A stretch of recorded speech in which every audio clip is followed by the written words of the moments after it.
This animation will explain the basic principle of AR-15 style rifles, such as the M16.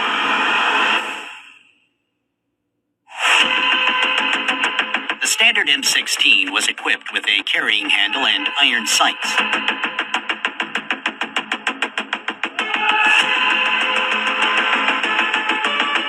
The rear and the front sight could be adjusted with a cartridge to zero the rifle. A low-light level sight system for the M16 was also available. It featured a rear sight with a larger aperture of 7mm and a front sight with radioactive tritium for visible light at night. Newer versions have been equipped with a low-light level system and an elevation knob for better targeting.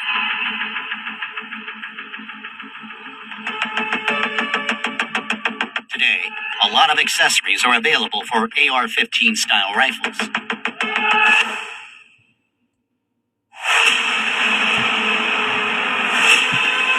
Fluted barrels save weight and dissipate heat easily.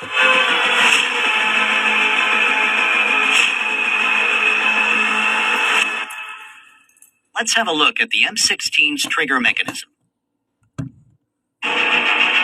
Initially, the M16 assault rifle could fire in semi-automatic and fully automatic mode.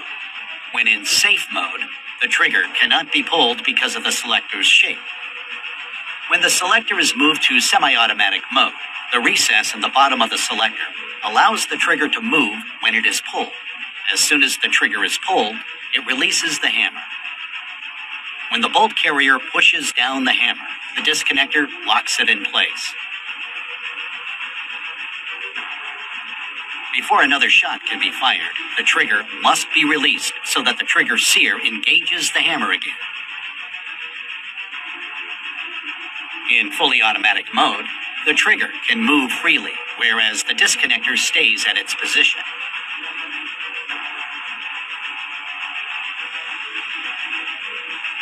The selector has a recess for the auto sear. The auto sear catches the hammer when the bolt carrier moves backwards. When the bolt carrier moves forward to chamber a new cartridge, the bolt carrier pushes the auto sear forward, releasing the hammer. Now, let's have a look at the bolt carrier. The bolt carrier houses the bolt that has several locking lugs, which are also called bolt lugs, and a cam pin. When the hammer strikes the firing pin is pushed forward. The firing pin hits the bottom of the cartridge, which consists of the case, the propellant, the bullet, and the primer. The case of the cartridge is filled with the propellant. At the bottom of the case is the primer. The primer holds the priming mixture. When the rifle's firing pin strikes the primer cap, the priming mixture explodes, resulting in the ignition of the propellant.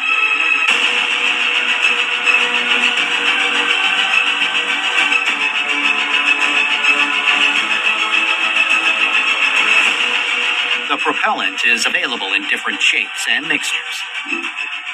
It is usually smokeless powder that reaches temperatures above 2,000 degrees Celsius. The pressure in the case pushes the bullet out of the case through the barrel to the target with a velocity of around 1 kilometer per second. The gas block and the gas tube connect the barrel with the bolt carrier.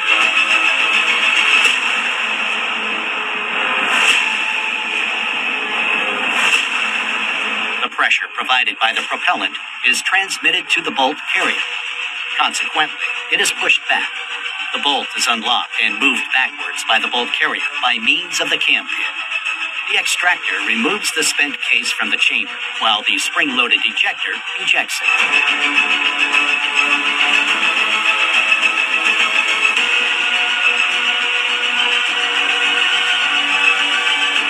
The buffer spring is compressed and ready to release the stored energy. Consequently, it will push the bolt carrier back to its initial position. The bolt chambers a new cartridge.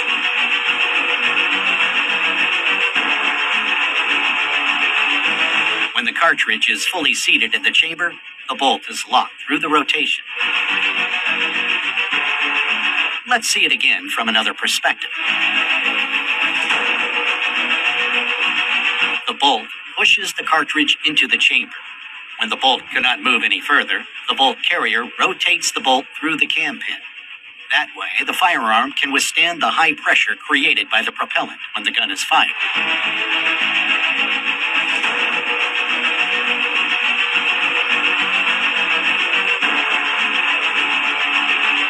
Let's see again the locking mechanism. In fully automatic mode, the rifle would release the hammer and fire. Because many soldiers would fire in fully automatic mode and waste ammunition, the burst mode was introduced. When the trigger is pulled, only 3 rounds are fired. This is possible through a spring clutch. The diameter of the spring clutch gets smaller or larger according to the direction of the force. So, when the trigger is pulled, the hammer strikes the firing pin. When the hammer is pushed back by the bolt carrier, the disconnector cam rotates thanks to the spring clutch. This is done 3 times until the burst cam follower reaches the stop notch. Because the stop notch is deeper, the disconnector holds back the hammer. So, the trigger must be released to fire again. Let's see it again from the side view.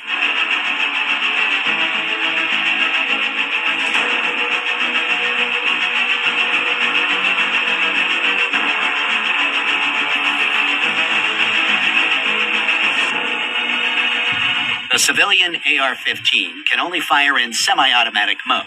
It does not have parts and recesses needed for fully automatic firing. Furthermore, the lower receiver does not have room for the auto-sear, and only a full auto-bolt carrier can trip the auto-sear. The M16 and other AR-15 style rifles usually use direct impingement to cycle the action. So, when the bolt carrier moves backwards, residue can enter the upper receiver and other parts. This gunshot residue can become a big problem when the rifle is not cleaned regularly. Let's have a look at the upper receiver.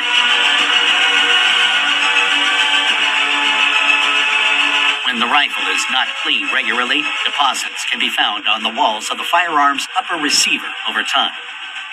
This can lead to increased friction between the upper receiver and the bolt carrier, so that the bolt carrier gets stuck and a new cartridge cannot be chambered.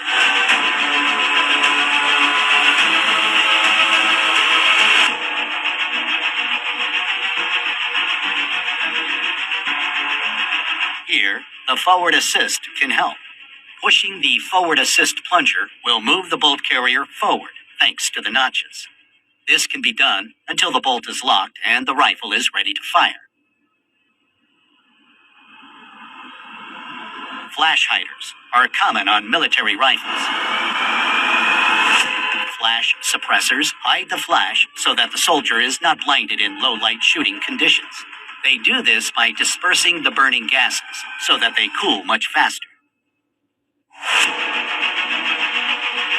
When the magazine is empty, the spring-loaded magazine follower, which pushes the cartridges to the top of the magazine, pushes up the bolt catch. By this, the bolt catch locks the bolt. The operator can change the magazine by pressing the magazine catch.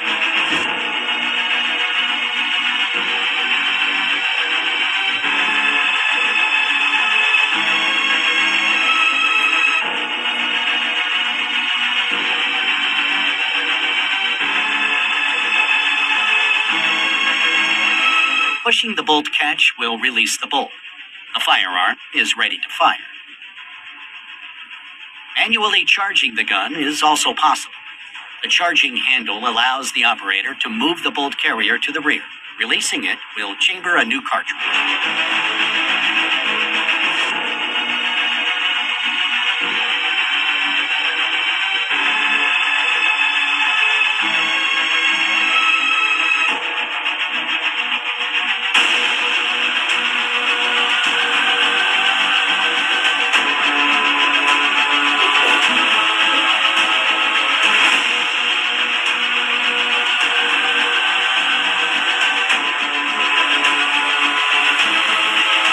Subscribe now and never miss a new animation.